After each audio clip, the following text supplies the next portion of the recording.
Hi, I'm Jay from RS Garage. Today I'm here with Collete Davis.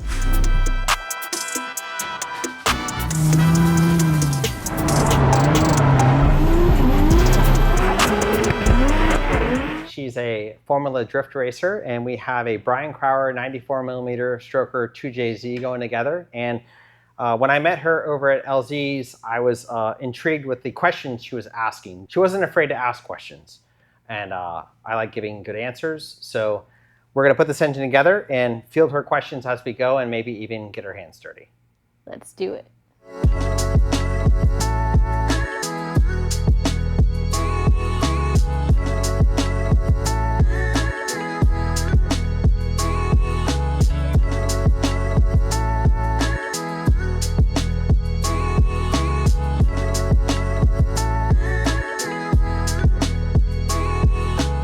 So these little fellas are on a turbo JZ. There are oil jets that squirt oil up onto the piston, and they're lubricating components and they're cooling components. In the racing community, because we're overusing the oiling system, we tend to block off those jets, especially because we have limited oil supply available, and we like the oil to go to the bearings. If the tune-up is good and the engine isn't raced for long periods of time, the piston cooling jet can be sacrificed for the attempt to have more oil present for the bearings. So it's basically just redirecting to the most important part. It's like I've heard that too, and it sounds like you wouldn't want to get rid of the oil squirters, but you actually do. You're prioritizing direction. You're prioritizing, but I'm sure there are some guys that really roll their eyes at the idea of taking the squirters out. If you had a dry sump and lots of oil supply, I would have two in there, and they would both be just hosing oil up and on the bore and on the bottom of the piston. So how do you make up for the deficit of where the squirters were if you're doing that? You just put this little block off in there. It's got an O-ring on it. It seals it off so oil doesn't leak, and you move on. But the parts that were getting oil from the squirters? Oh, okay, I understand. Because you take that away. Not all engines have squirters, so the engine will live without it. Okay. And some of the OEM pistons were configured to have a reservoir in the piston that would then take that shot of oil and let it disperse around the oil ring. It's really neat stuff. But we're Americans trying to make 1,000 horsepower, so we unravel a certain amount of OEM goodness to get what we want. Yeah. It's not the smart approach, it's just the approach we take, because not everyone's going to pony up for a dry sump. Yeah. Not me. Not yet. Not yet.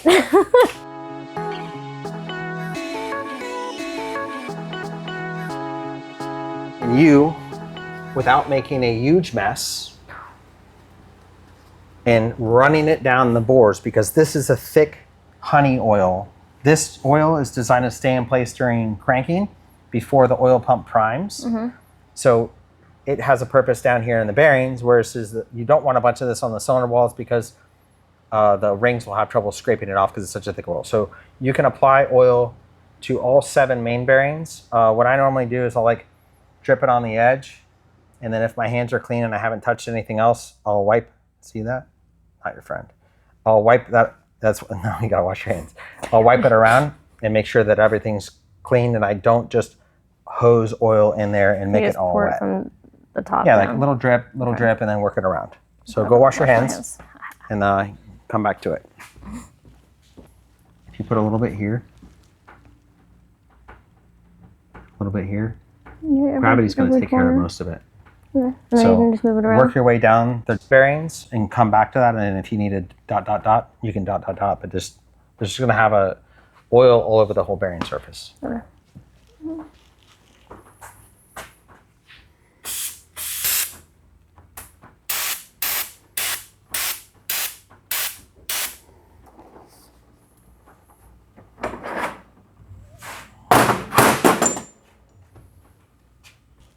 Oh wow, that one's almost taking care of itself. But still, worked it in? No, if it's covered the surface, it's covered the surface. Plus, whenever you lay the crank in there, it's gonna smudge and squish that stuff around. You just don't want it dry. I've only been promoted to oiler so far. Your fan base is probably too young to remember the Karate Kid, but I could have jokingly had you out there washing the car. First step is cleaning. Yeah, you're right. You're right. You're right. Don't show the mess I just made. I have one job. You said don't make a mess. I'm going to drop the crank in. When I drop the crank in, I drop it in with the counterweight and rod journal kind of horizontal right here. Okay. Because I'm going to fish my thrust washers in and not have to turn the crank. So it's like, and also I have the main studs out of the block, because if I take this crank and I take this thread and jam it against that surface, I'm going to not only nick it, but the area around the nick is now going to be raised, and it's going to make problems. So I leave the main stud kit out, drop the crank in, fish my thrust washers on, and then I'll lubricate the main stud kit, which will be your next job, and you're going to be covered in ultra torque lube, and that's going to be funny. Don't touch your face. Okay. Just keep your hands on the bench. But you'll get that all done, and we'll keep moving. But when you lower the crank in, you want to be careful to not beat it around on stuff. So you just slowly, boop. If it doesn't make any clunks and bangs on the way in, it means you didn't hit stuff. Nice. Then you have your two upper thrust washers, because the engine's upside down. So we can lubricate the face of the thrust washer, fish it in. I'm already second-guessing my oil work over here. All right, so we are now into ARP lube land. So the broached end of the stud, broach being the Allen head that you're going to use to install and remove the fastener, that's going to get the ultra torque lube. The ultra torque lube is this formulated paste that's not too slippery. That's the one that they sell with like most of their bolt kits. Yeah. And it does a good job of making sure that, like, as you tighten down these 14 fasteners, they're all about the same, because that's what you want. And you also want to have some lubrication present when you take the engine apart one day, because there's some lubricants that'll be present during assembly, but then the temperature of the engine operation melts them away, and then the fasteners are dry and they get nasty coming out. So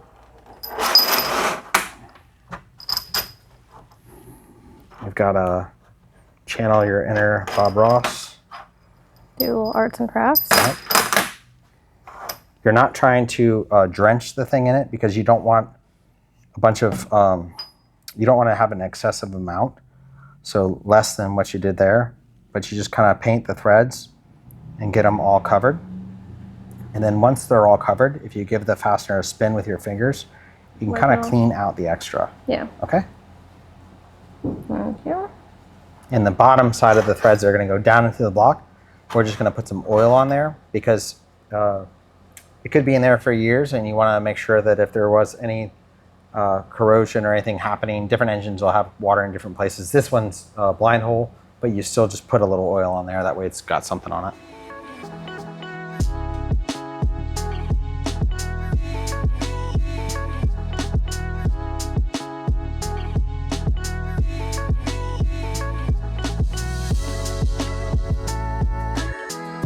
So you could start putting lube on the friction face of the nut.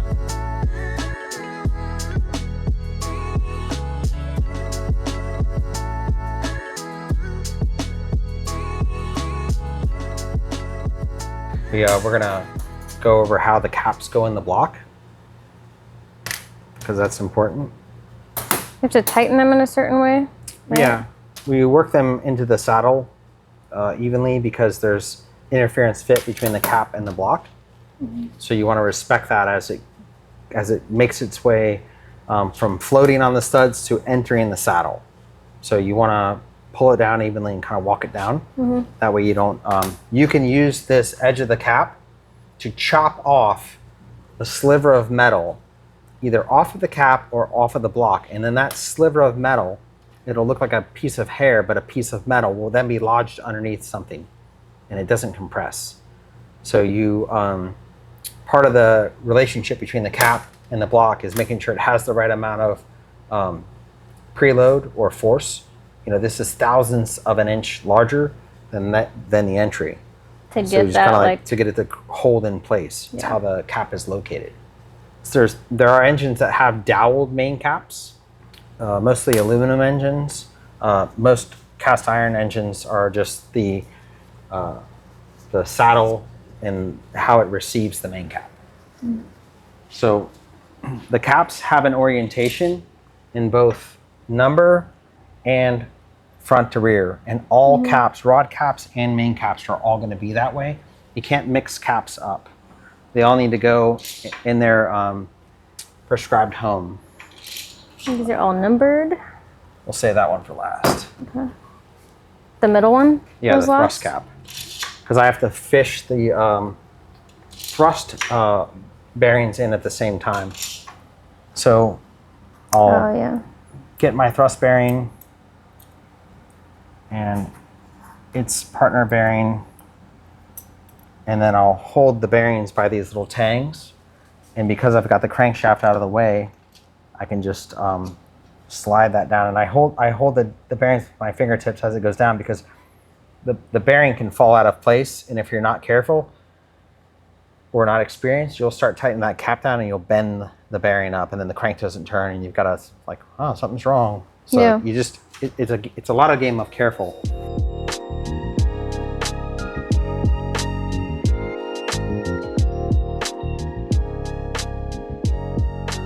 You're gonna work your way out, so middle, out, Yeah. then the other side. Yep. And that. Okay.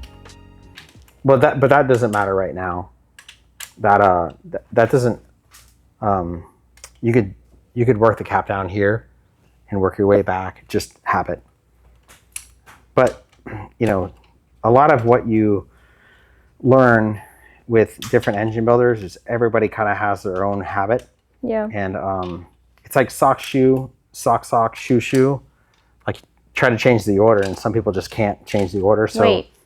What? Do you put your sock on and then your shoe with your bare foot just chilling, and then you move on to the sock and shoe of the other foot? I'm not saying that's what I do. I'm just But- saying some people do it that way. That is some psychopath stuff. You're just chilling, this bare foot just out in the wind, while this other one has a full shoe on it. That's crazy. I've never heard of that. They're out there. Wow. They're among us. Comment below. Is that you? Yeah, you have to do a survey. Are you a sock shoe guy, or a sock shoe? I didn't shoe even guy? think there was another way. It's sock, then Okay, shoe. but that, to my point, that's exactly how some people feel about engine building. So you've got this flat machine surface on the crank, and the bearings are floating, and you have a flat machine surface between the block and the cap. And while the machine shop has the block, they face those to make sure they're even, because there's only about 5/1000ths of an inch of prescribed clearance front to back. So if you have the cap shifted 2.5 thousandths, well, now you've cut the clearance in half, and the bearings are being overworked on one side of the crank or the other. Yeah. So you hit the crank back, and then I take and I just stop it in place. I'm not putting a lot of force there, it's just hold it in place. And then I can torque that cap down. And there's a couple little tricks that are super easy to do, and people should do. Is ideally you would check the end play or thrust clearance with a crankshaft in the block without a main cap, and then check it with the main cap. Because if you had 7 with the cap off and 3 with the cap on, you got a problem. Yeah. So you want to make sure that those numbers match as you assemble. So pull up to 20, and then the cap's not going to move now, and then I can just go up. I always overshoot that first 20. I got to remember to use my fingertips, not my hand. So you're going up on the individual one? Yeah, we're As you gonna go? pull that up, Okay. and now that cap's not going anywhere. So I'll go through the sequence. I'll do all my caps, and then we'll move to the pistons and rods. Nice. And then for that, what's the sequence? Is it up to 20, 60? 40, 60. 20, 40, 60. Yeah. Okay, cool. The sequence, as I move inside out, it doesn't really matter. It doesn't change anything as long as you're tightening all the bolts. So you just do it out of habit. yeah. Got it. If you're new to it, you may grab a Sharpie and mark them as you go to make sure that you're not missing something. In a perfect world, your pull on the torque wrench is even and smooth. You're not like bumping the torque wrench. Mm-hmm. And there's not a start-stop in the same fastener.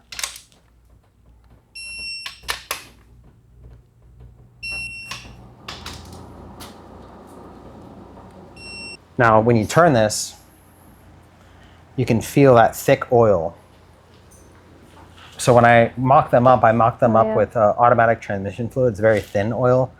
You can really get a feel for how the crank turns in the engine, but that oil will get displaced quickly during startup, and this oil is thick and gooey, and it will stay put until the oil pump comes into play. Yeah. I need to wash hands again, and then we're gonna do a wipe on the bores. Does that mean I need to wash hands? Yep. Okay. A lot of cleaning to get dirty around here. Okay, so what is that? What are you? This is what are you just wiping automatic down? transmission fluid, Oh, ATF, and we're gonna okay. get that. There was assembly lube goo coming off the crank, coming up the cylinders, and we're gonna wipe all that out. And also, inside of this bore finish is thousands of little places for things to be, and it's been washed and washed and washed. You can see the little marks.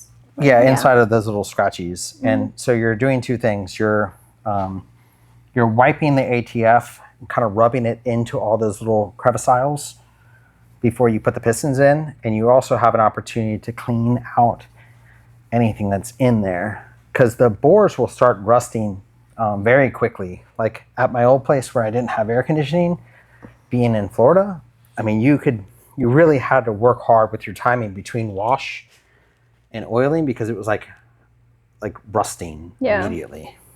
What are these? In America, we call them piston pins. They have to keep this and that together.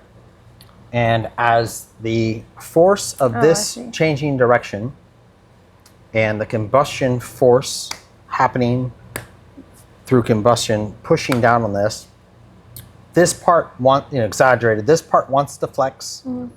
This part's trying to help this part stay straight, while this part is helping that part stay straight. So they're teammates. Mm-hmm. And a stabilizer. Yep. If the pin bends, it starts to elongate the piston and or starve for lubrication, and then it will start to destroy itself. So these pins have a specific wall thickness. Adding a thicker wall adds strength, and adding diameter adds strength. If you go with a thicker wall than this, they don't really get any stronger. But they're strong in diameter. Their strength to begin in diameter, the strength to begin in thickness. Now this pin is from a place called BME. It's old school dude that did like top fuel drag racing for a long time. And the heat treat and material is special in these pins. They have a bit of memory to where if you bend the pin during operation, it will bounce back to some degree, versus pins that are surface hardened will bend and stay bent. So they're expensive, but again, it's one of those things like once the pin is junk, the engine's junk. Yeah. So you just say like, well, I'm gonna buy good pins because I don't wanna have to worry about it. So what are you really paying for? Like with this one, would you say, is it cost from that treatment, or is it cost more from like the diameter thickness? The base material and the heat treatment is the majority of your costs. Like there are pins that are tool steel pins. There's 9310. Trend has a H11 pin, T1 pin. There's a bunch of flavors out there. But the main thing is if you have a turbocharged engine and it's making around 200 horsepower per cylinder, you want to make sure you have a strong enough pin. And you may still bend it. But when you get into these more exotic pins, they flex and go back. versus just bending and staying bent. You can bend, I've bent 250 wall, I've bent pins this thick before, and they're just bent. So I just spend the extra money because the customer gets more longevity out of it. Yeah. That's all. Oh, you know what you're gonna do today? What? Piston clips. She's hired. You've moved on from lube Ooh. applier to piston clip installer. Let me see your fingernails. Oh, wait. Okay, you're lucky I don't have nails on. You're gonna today. be fine. Yeah, dude, if I wore nails, this would be trouble. I'm not gonna send clips flying everywhere. You get a piston and you take your thumb. So this is the point of entry and exit. This is how you're gonna get the pin clip out when you need to and put it in as you need to.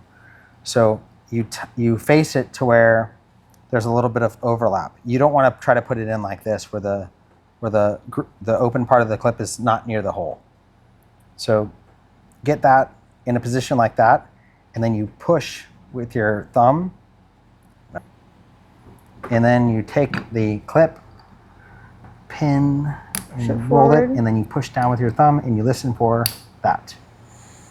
All right. Pin me up. You already got your safety goggles on. All right. Should be good. Safety goggles. Safety goggles. Great.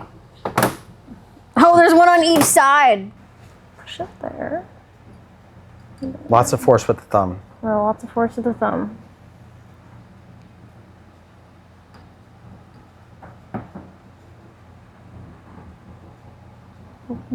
Oh, no. Thought I went in. You can see all my kitten scratches all over my hands. So I'm not gonna mess this up by pressing two. Don't jam that tool down that pin bore because you'll what- scratch it. Just out. If you want to do the easier ones, I'll let you do the easier ones. Okay. Okay.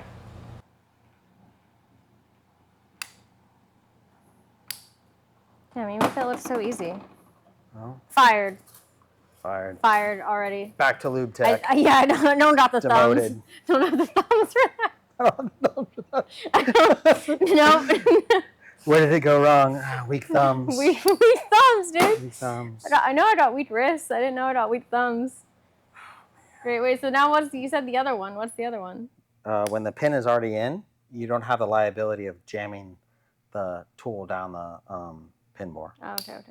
There are people that think that the direction of the locks and the directions of the pistons matter, and sometimes it does. If this engine were a V8 engine where two rods were going to work together on the same crank pin, they absolutely have a direction, and that has to be respected. Or at best, the engine won't turn and you realize you've made a problem early on.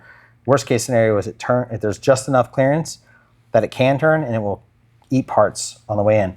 And then there are also pistons that have what they call an offset pin, where this is a little bit this way in the direction of rotation. And what that does is as that rod angle is digging out of bottom dead center, the rod's a little straighter, the piston's a little quieter.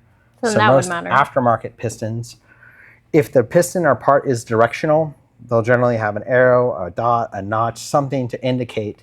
Now, if you don't have an arrow, dot, or notch, then you look at the valve reliefs and you see that some are bigger than others. The intake valves are the bigger valves. So because the rod isn't directional and because the piston isn't directional, the only way you could really screw this up is if you have the intake of the cylinder head facing the exhaust side of the valve relief. Yeah. So it's pretty foolproof. But all of those information points matter because there's so many different piston engines, and you want to make sure that you're not putting something together where it's going to kill itself. I make it a habit of facing the locks away from the intake valve, and I just do that because then they're all in the same orientation. So What do you mean the locks away from the lock, the bearing tang or tab, and then my intake valve is over here with the big notch.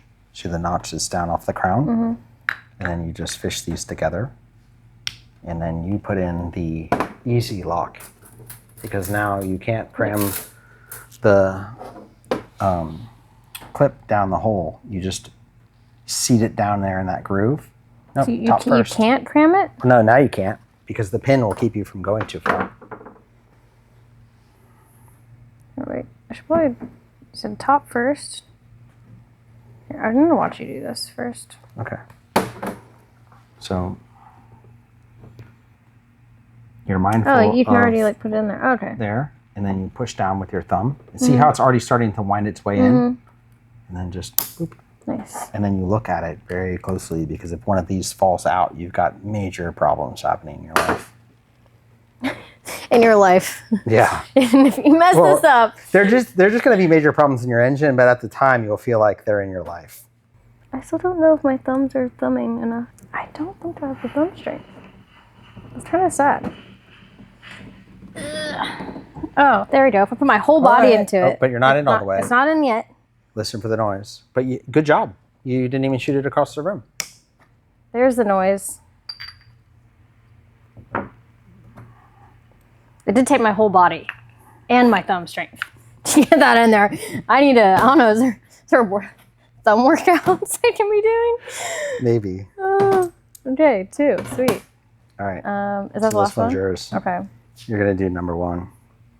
So this is already faced, yeah. There's about 1/1000th of an inch between the pin and the piston. So you line it up and it will just glide in. You don't force it.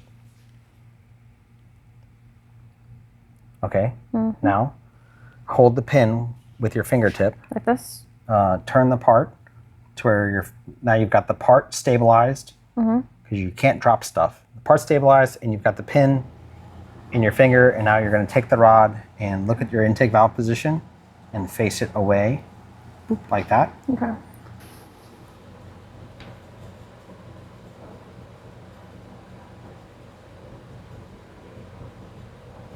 I'll flip it over so it doesn't fall back out, and then you can put your clip in.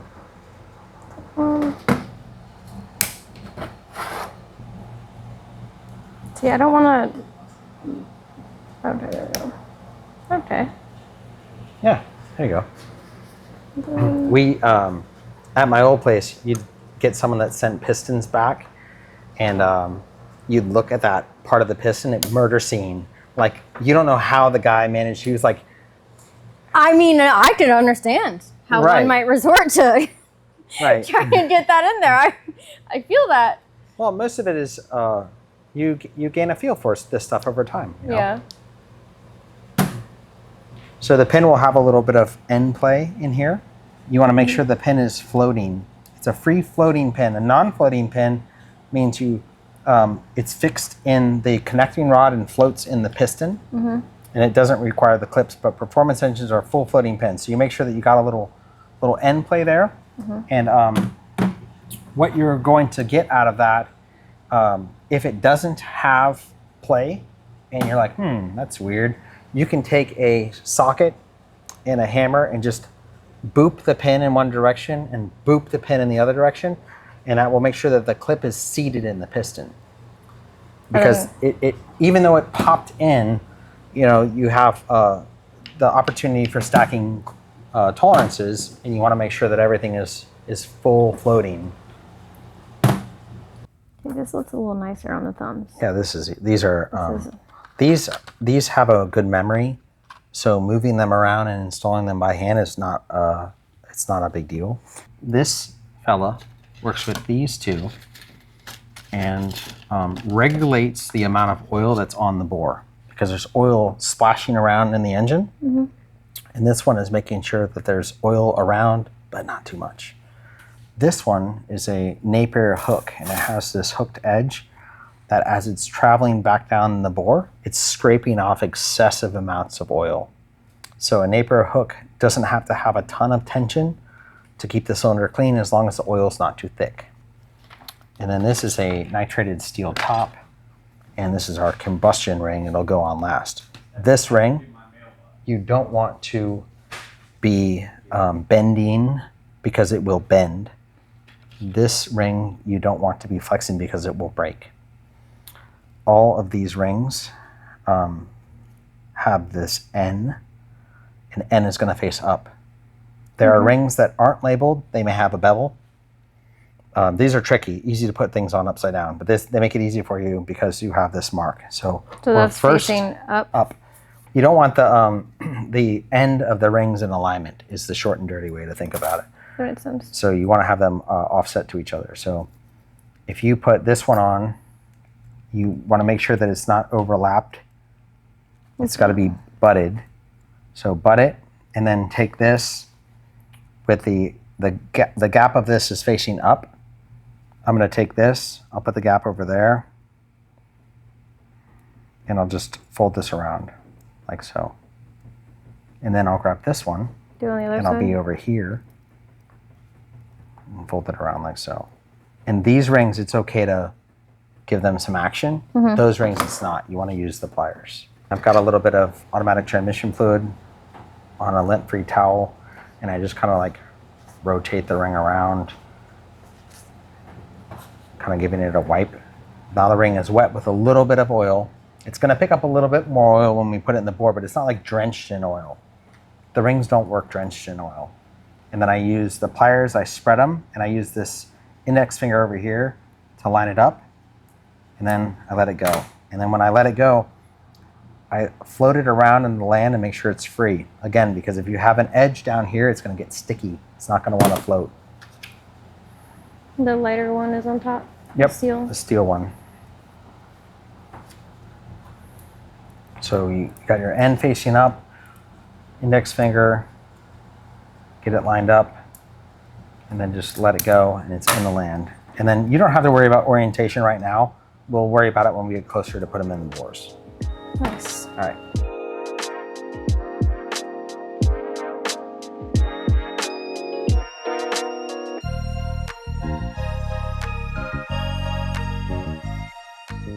I feel like if I drove slower, it's harder. Maybe we should turn away for this. Yeah, you can't fix it that way. Oh, look. You gotta take it back out. Not that first. Number 3, guys. It's number 3 she's working on. Hey! No notes here. This is number 6.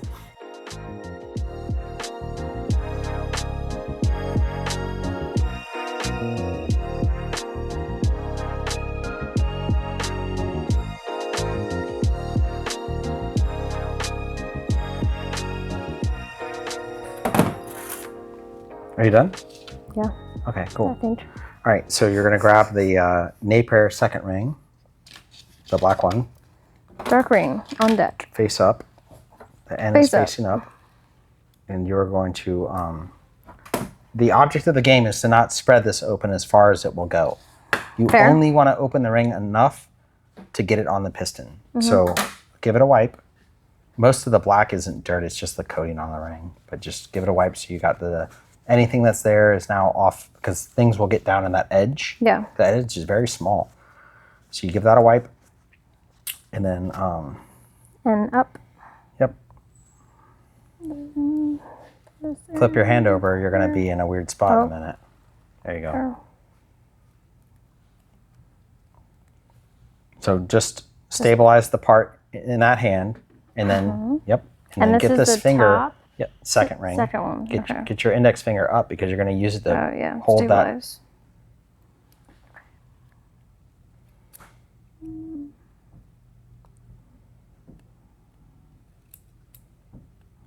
Imagine you're playing claw at the mall.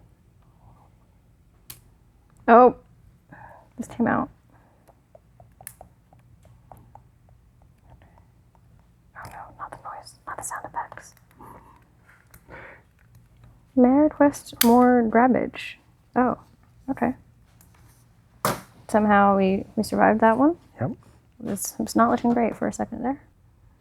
We're approaching landing.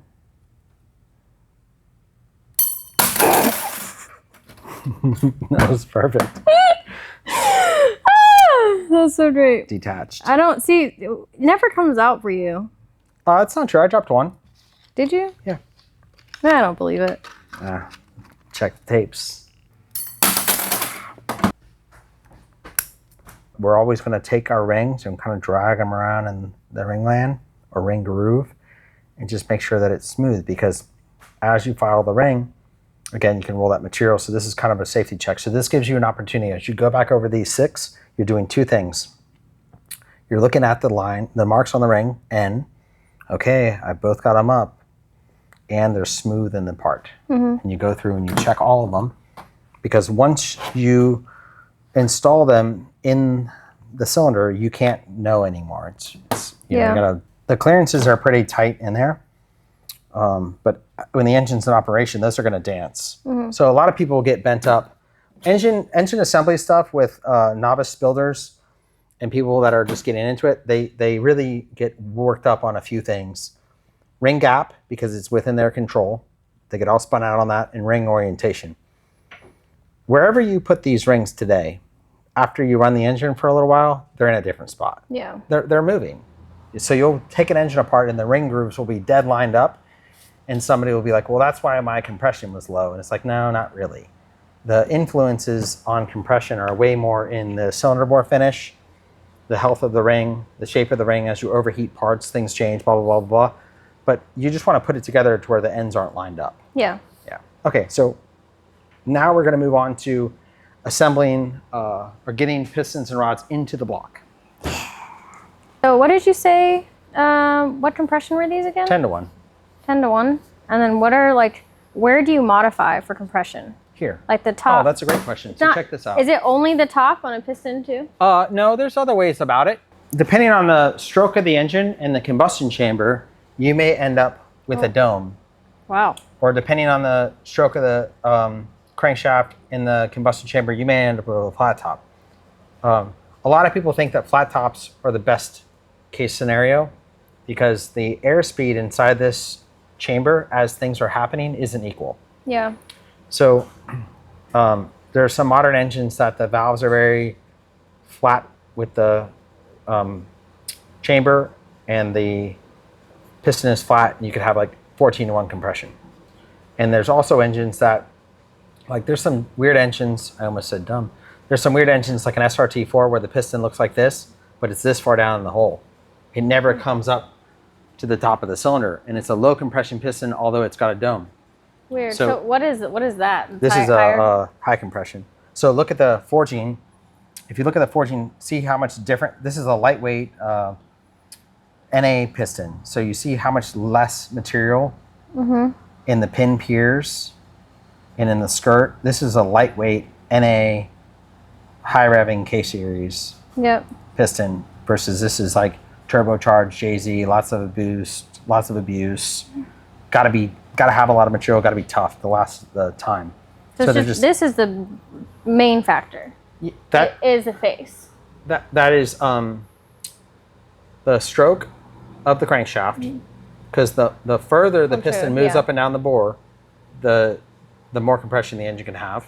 Yep. Then the combustion chamber size and the surface profile of the piston. So whether it be a flat top, a dish, or a dome. So those are the 3 ways to change compression. And on a rotary, it's just the face of the rotor. Yeah. The face of the rotor is that bigger. It's that pocket is either bigger or smaller. So like ideally, my engines will use NA rotors. Even though they're boosted? Yeah, because it's higher compression. I think I'm too paranoid to ever like build an engine on my own.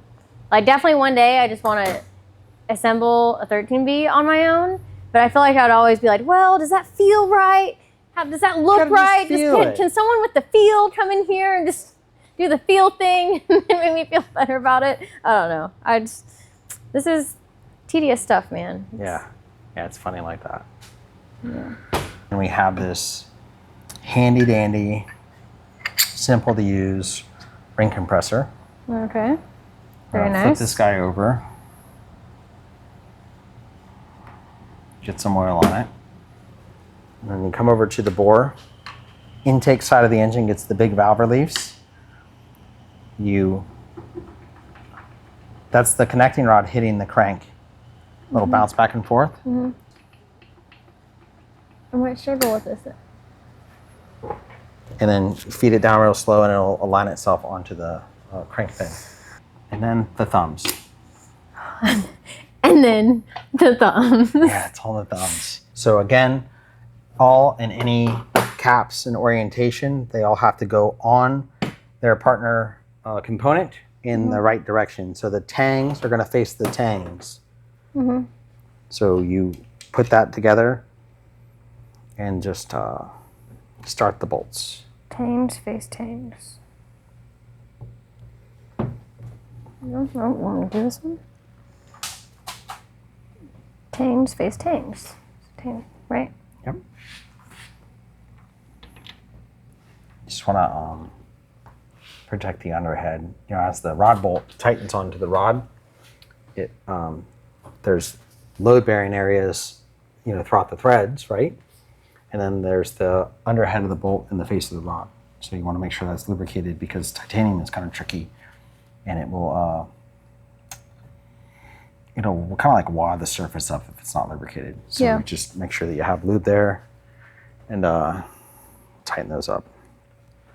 So kind of the same thing on the main cap. You work the cap down evenly onto the dowels, because if you crank one side down, you can deform the dowel.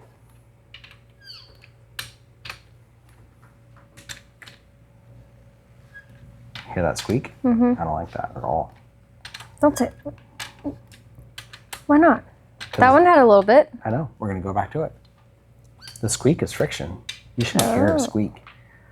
So that's coming from so you lubricate the bolts? Yep. I'm going to collect a little bit on the bolt, and as the bolt goes in, it's going to flush it out and get under the head.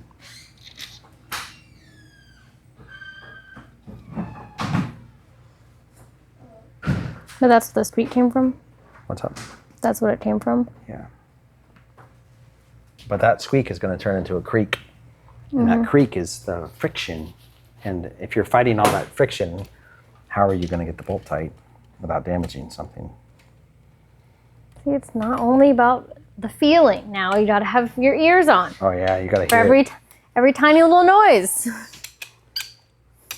Oh, yep, I heard that one.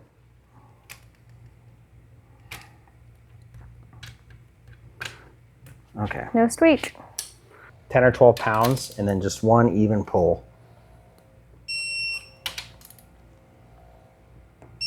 Without it.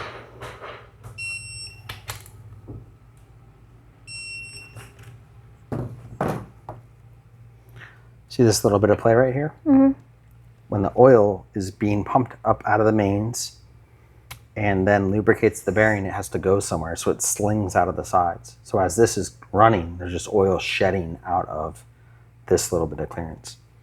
Now, if you have increased clearance where there's more play here, it doesn't really necessarily, it doesn't mean that you have more bleeding internally. And there are engines that there's a tremendous amount of clearance because they want to cut down on the friction between this part and this part interacting on the sides.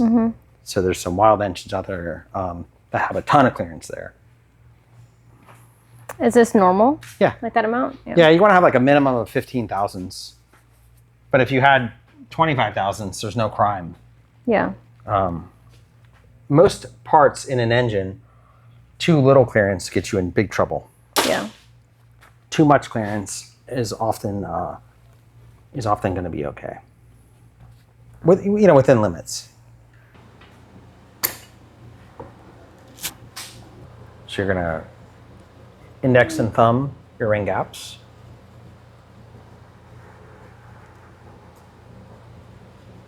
Is it opposite this way? This way.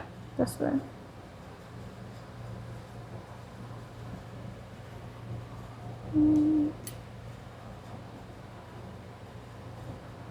Okay. Okay. Drop it out. Grab it from the side, that way you can pass the rod through. And you just drop it? Without dropping the whole thing. Just drop the piston. That was scary. Now, there's an opportunity to screw up right now. And it's because the piston's cocked in the alignment tool, and if you force it and you peel the end of the ring up, it's going to get jammed. Okay. So you want to use your fingers and kind of work the piston down into the ring compressor evenly. Should I work it And if up, it stops, more? you stop. Okay. It should fall through the tool. I can push it up. Yeah, you can push it up. Loose? Yeah. Yep, get it floating. There you See go. that? See where you're caught on that, Ed? But you don't force things. Yeah. It's all just kind of a flow thing. It's feel. It's a feel thing. All right, now take your thumbs and then use your fingertips and drive the piston down into the tool to where you feel the flats of the bottom of the pin bore. That's of this ledge up here. Yeah. I just don't want to push it too far down. Oh, it's still there. Okay. Okay. Now come on over to cylinder number 2. Does that look low enough? Yeah. Far enough down? Yep. Big valve reliefs are going to face the intake side of the engine. The oil filter is on the intake side of the engine, so just face it that way. You make sure that your crank pin is down, so it's out of the way. I'll just go down? Yep. Push the tool down on the deck, and then use your thumbs and work the piston down slowly, turning it till you find the crankshaft. I don't think I found it. How dramatically would Keep it going. feel? No forcing. You let it float. I think that's it. Okay. Now, time for the thumbs. Wait, how you feel? Do a feel check. Make sure it's right before the thumbs. Oh, if you get it wrong, it's just going to stop. Okay. All right, thumbs. All right. Quick. Thumbs just like. Quick. Was I not quick enough? You got it on the first try. Did I? Yeah. It doesn't look like it's actually in. Oh, it's in. Okay. Thanks. Stressful, isn't it? It was. I was like, did it click enough? See, and especially if I do something for the first time, I am like paranoid of every move that I make. Watch, by the last piston, I'm just no. Well, bam. Just like Or that. say no. Yeah. I probably won't, but. I built an engine with my wife years ago, and she was like judo chopping the tool, like it was. I was scary to watch. She had some thumbs. I don't like the dropping it into this at all. The other style ring compressors are a total headache. Like, So- it's very scary. Like, how do I even, my whole hand can't even. We have little hands, so that doesn't help you. Whittle hands make scary.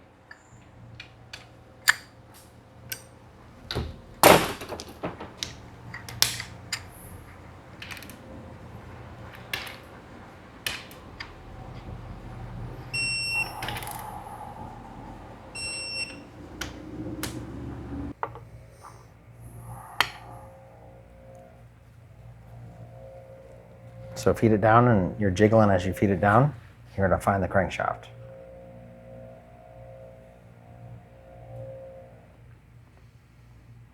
Yeah, it's only stopping one direction. Keep going.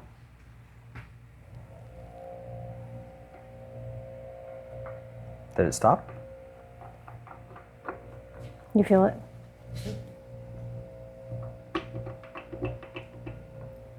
It's here. Look down the hole. See that? See the counterweights are up. You're trying to fish the rod down between those, so it's a pushing and jiggling exercise.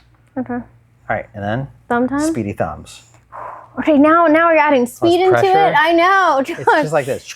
Okay. Wait, I need a countdown. 3, 2, 1. Ready, steady, go.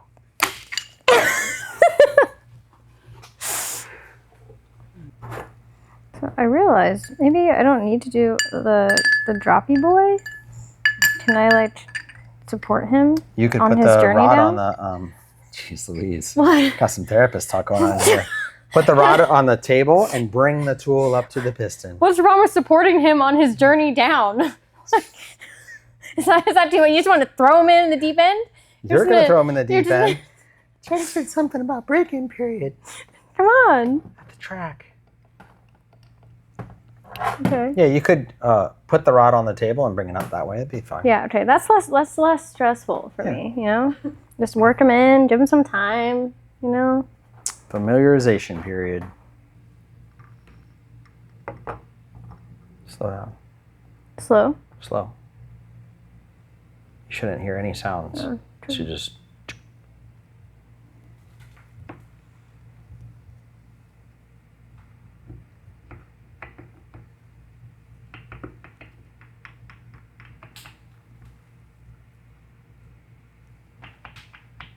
Okay. Is she there? Sometime? Try it. Give it the thumbs. You didn't tell them I'm like That's like a freaking whole out when I body do it. experience. Your foot moving and everything. So really going for it on that one. I was, man. It's just Number stressful. 4. Number 4 is loaded. And double confirming.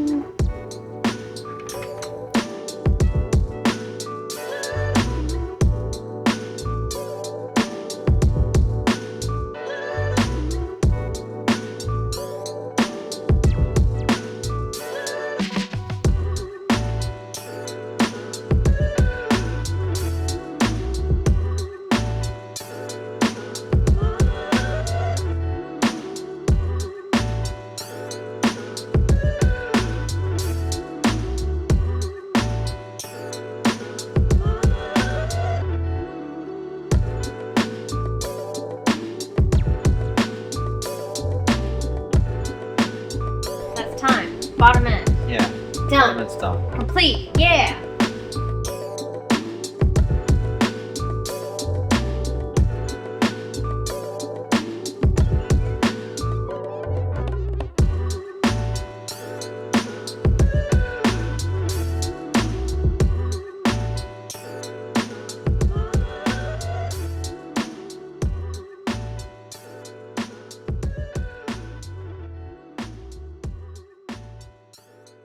So the cylinder head, these are a bunch of BC valves. It's a CNC ported GE VVTi head. And my buddies over at ACH, CNC port, cam lobe clearance, Kelford buckets, full BC valve train, and with some BC 272 cams. So it should be a good runner. We're gonna hold the head down with ARP 625 head stud kit that the lube tech is applying the lube on. So this is the difference of mine versus Adam's, right? He doesn't have a GE head. He's got a GTE, the factory turbo head. Yeah, so my 3-liter already had a GE head. So stuff's easier to swap over. It's cheaper. I love that. And if I were to build another one, this is the approach that I want to take anyway, right? Is there anything against GE versus GTE? There's camps that subscribe to both ways. The core cost is less on the GE head. The intake ports are smaller, but the turbocharger seems to cram things in pretty good. But even the GTE head is not a great. It's not like a Honda K head. Some people will argue that the exhaust ports are better because on a GTE head the ports are sandwiched in to fit the factory turbo system, where these are straighter ports. So what will be cool is when you guys dyno your engine and you have a comparison with Adam's engine and the bottom ends are the same, and it'll just be a kind of a top end comparison. Yeah. But there's lots of guys that make lots of power with GE heads. Mm-hmm. But the turbo guys kind of have their nose up to it, and the NA guys are beating their chest towards the turbo guys. So it's just another dumb conversation to get stuck in ego. It's significantly cheaper though, right? So like, well, the Bear, if you're just finding a head, this is what, like 500? Yeah, you can buy bucks? You can get a GE VVTi core pretty cheap. Versus the turbo head, you're either getting someone's used up, worn out stuff, or you're buying a new cylinder head, and that's going to be like a 17 or 1800 bucks on the street. Yeah.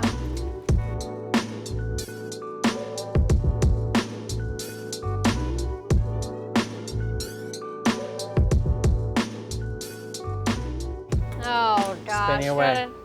I don't even know the technique. You don't? It's on the thumb, actually. I can't. I literally can't. Okay, wait. You're like, ooh. Is that it? From the top. You got to get it from the top. Like, there you go. Little, yeah. See. Okay. Yeah. Now this is nice. Yeah, it's like one of my favorite tools. Oh, okay. There's another spin. I know. It's. Wow. It's tough. Well, this is so you can make sure the stud is neutral. Oh, so you bottom the stud out, and then you back it off. Sense. And then you can seat the nut, and now the stud's not going to move. You don't want the stud to rotate during the torque sequence. You only want the friction face of the nut and the threads to be in motion.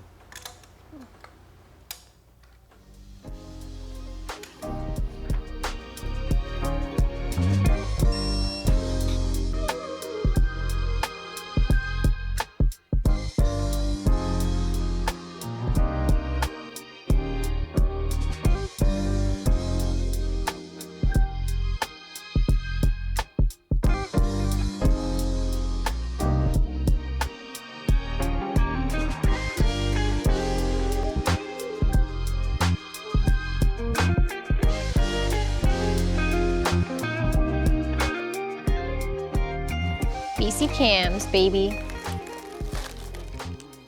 These are the 272 ones like Adam has? Yep. All right, so chilled cast cam. If you look at this with a microscope, it's not as slick as you think. Like you can feel it with your finger. It's a little porous. So what we're gonna do is go back to being a lube tech. Yep. And you kind of rub the grease into the lobes. So just the lobes. Okay. Chilled cast has a couple disadvantages.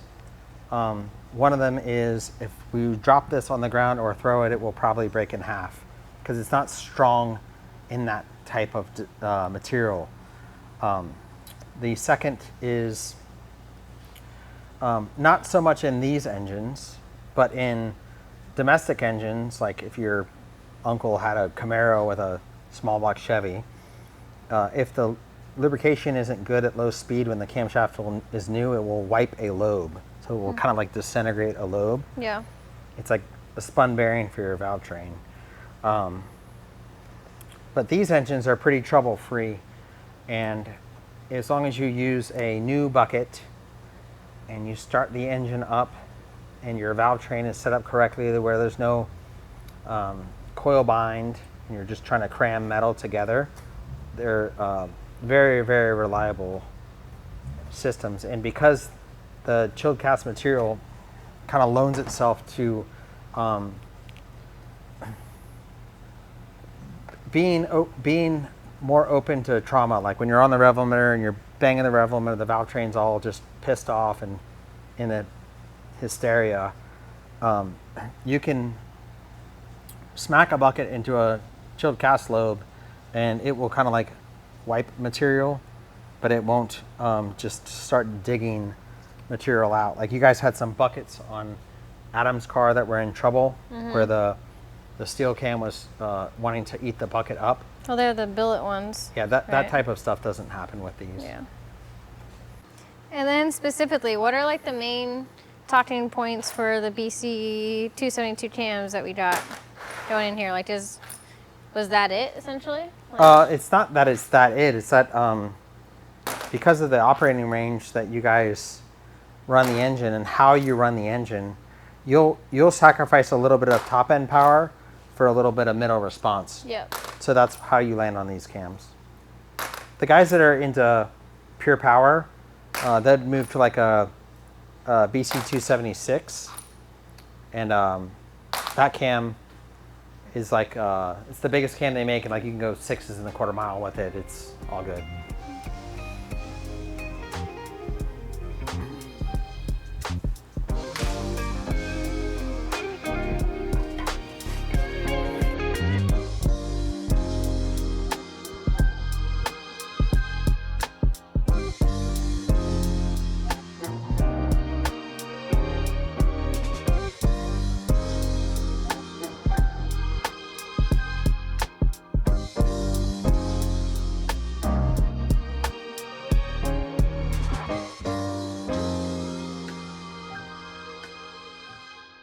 So that was a bit of a bender of a day. I came in around 5 and finished my mock-up work.